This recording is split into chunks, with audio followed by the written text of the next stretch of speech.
उपचुनाव में friendly fight बोलकर शुरू हुई कांग्रेस और आरजेडी के बीच की जंग अब गंदी लड़ाई में तब्दील हो चुकी है। बिलो द बेल्ट अटैक किए जा रहे हैं और इन सब के बीच एक इशारा कांग्रेस के नेता कन्हैया कुमार और एक दावा पप्पू यादव ने किया। बीजेपी और आरजेडी के रिश्तों के बारे में कन्हैया ने कहा कि एक दौर था जब आरजेडी के हाथ में कांग्रेस का हाथ नहीं बल्कि बीजेपी का कमल हुआ करता था। क्या कांग्रेस पार्टी कभी भाजपा के पास जा सकती है?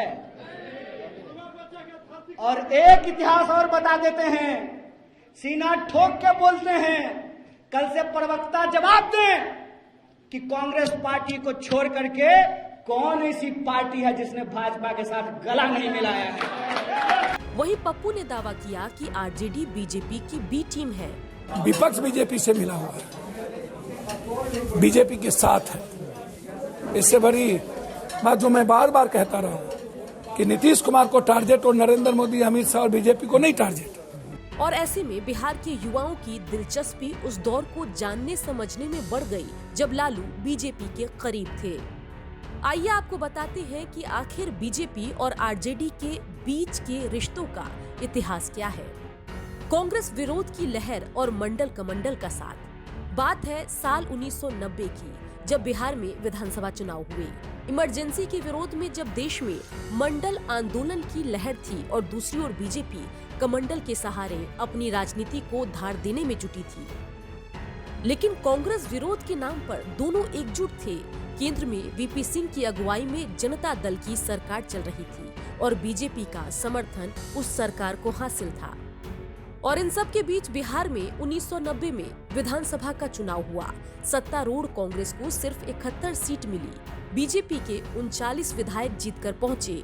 वहीं लालू वाली जनता दल को 122 सीटें मिली, लेकिन बहुमत के लिए उसे और सीटों की जरूरत थी, क्योंकि तब झारखंड भी बिहार का हिस्सा था और कुल 324 सदस्यीय विधानसभा में बहुमत के लिए कम से कम 163 विधायकों के समर्थन की जरूरत थी। केंद्र की वीपी सिंह सरकार की तर्ज पर बीजेपी ने बिहार में भी जनता दल सरकार को समर्थन दिया।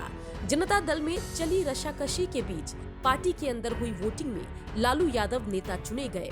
10 मार्च 1990 को लालू पहली बार बिहार के सीएम की कुर्सी पर बैठे और इसी के साथ लालू ने बिहार में कांग्रेस पार्टी के शासन का खात्मा किया। चलिए अब आपको बताते हैं कि आखिर क्यों आरजेडी और बीजेपी का साथ छूटा। बता दें कि लालू के साथ बीजेपी की ये दोस्ती लंबी नहीं चल सकी। जल्द ही कांग्रेस विरोध की ये दोस्ती मंडल बनाम कमंडल की राजनीति की शिकार हुई। सोमनाथ से अयोध्या के लिए निकले लाल कृष्ण आडवाणी की रथ यात्रा को लालू ने 23 सितंबर 1990 को समस्तीपुर में रुकवा दिया और आडवाणी को गिरफ्तार करवा दिया। लालू के इस कदम के बाद बीजेपी ने केंद्र की वीपी सिंह सरकार और बिहार के लालू यादव की सरकार से अपना समर्थन वापस ले लिया। बीजेपी के इस कदम से केंद्र की वीपी सिंह की सरकार तो गिर गई, लेकिन बिहार में लालू प्रसाद यादव अपना किला बचाने में कामयाब रहे। लालू ने बड़ा दांव खेला।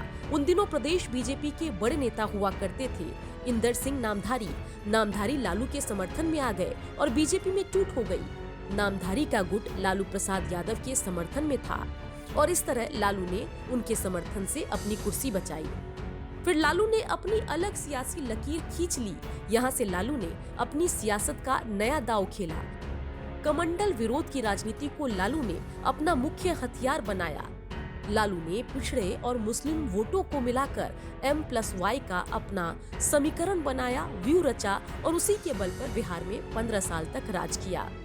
तो बेशक जो आज के युवा हैं उन्हें सोचकर लगता होगा कि क्या आरजेडी और बीजेपी कभी साथ हो सकते हैं, लेकिन 1990 का एक दौर था जब आरजेडी और बीजेपी एक साथ थे और इसी दौर को याद करके कन्हैया कुमार आरजेडी पर हमलावर थे और उसी दौर का हवाला देकर पप्पू यादव अब भी दावा करते हैं कि आरजेडी जो है वो बीजेपी की बी टीम है।